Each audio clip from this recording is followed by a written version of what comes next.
அஷ்டமசானி காலம் என்பதால் எதிலும் கொஞ்சம் நிதானத்துடன் ஒரு முறைக்கு 2 முறை யோசித்து முடிவெடுத்தல் நல்லது. தொழில் மற்றும் வியாபாரம் செய்யும் சிம்மராசினருக்கு இந்த மாதம் பெரிய அளவிலான முதலீடுகளை தவிர்ப்பது புத்திசாலித்தனமாகும். கொடுக்கல் வாங்கலிலும் இழுபறி நிலை நீடிக்கும். கடன் வாங்கி தொழிலை விரிவாக்கம் செய்வதையும் இந்த மாதம் தவிர்க்கவும்.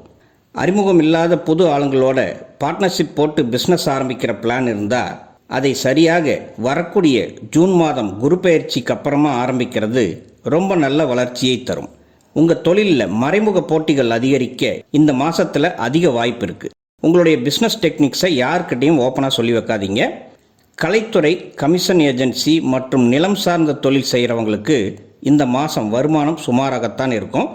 சனியுடன் செவ்வாய் இணைந்து தரக்கூடிய அக்னி மாருத யோகம் கொஞ்சம் நெகட்டிவான பலன்களை தரும் என்பதால் மட்டும் இல்லாமல் அது அஷ்டமஸ்தானத்தில் நடக்கிறதால தொழில் மற்றும் வியாபாரம் செய்கிறவங்களுக்கு சின்ன சின்ன இடைஞ்சல்கள் இந்த மாதத்தில் இருந்துக்கிட்டே தான் இருக்கும்.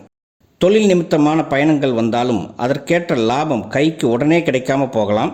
ஆனால் கண்டிப்பாக ரிட்டர்ன்ஸ் வரும். அதனால் டென்ஷன் ஆகாமல் பொறுமையாக இருங்க. உங்கள் பிஸ்னஸில் உங்கள் கீழே வேலை செய்கிறவங்க கிட்ட எப்பொழுதுமே கொஞ்சம் கனிவாகவே நடந்து கொள்ளுங்க. அதுவே உங்கள் வளர்ச்சிக்கு உறுதுணையாக இருக்கும். அப்படி நடத்துறதுனால பணியாளர்களுடைய ஒத்துழைப்பும் உங்களுக்கு அதிகரிக்கும்.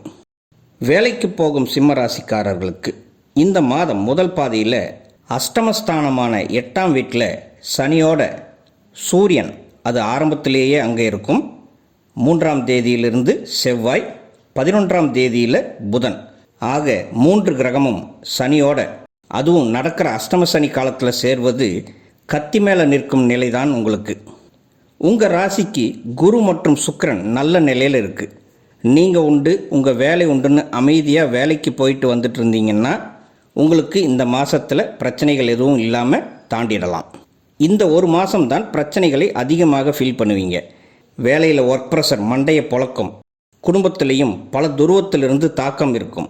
உணர்ச்சிவசப்பட்டு உங்கள் சூரியனுடைய கோபத்தை காட்டினீங்கன்னா அப்புறம் நஷ்டம் உங்களுக்குத்தான் இருக்கும். வாயை கொடுத்து மாட்டிக்கிட்டோம்னு அப்புறம் ஃபீல் பண்ணி பிரயோஜனமே இல்லை. வேலை இடத்துல கோபத்தை காட்டினா வேலை போகும் அபாயமும் இருக்குது. அதே போல் வேலையில் அனுபவித்த டார்ச்சரை வீட்டில் கொண்டு வந்து காட்டினீங்கன்னா குடும்பத்தில் விரிசல் வரக்கூட வாய்ப்புகள் இருக்குது. ரொம்ப கவனமாக இருக்க வேண்டிய மாதம் இது. வேலையில் எதிர்பார்த்த பதவி உயர்வு தள்ளி போகலாம். உங்கள் திறமையை யாரும் பாராட்டலையேன்னு வருத்தமும் ஏற்படலாம்.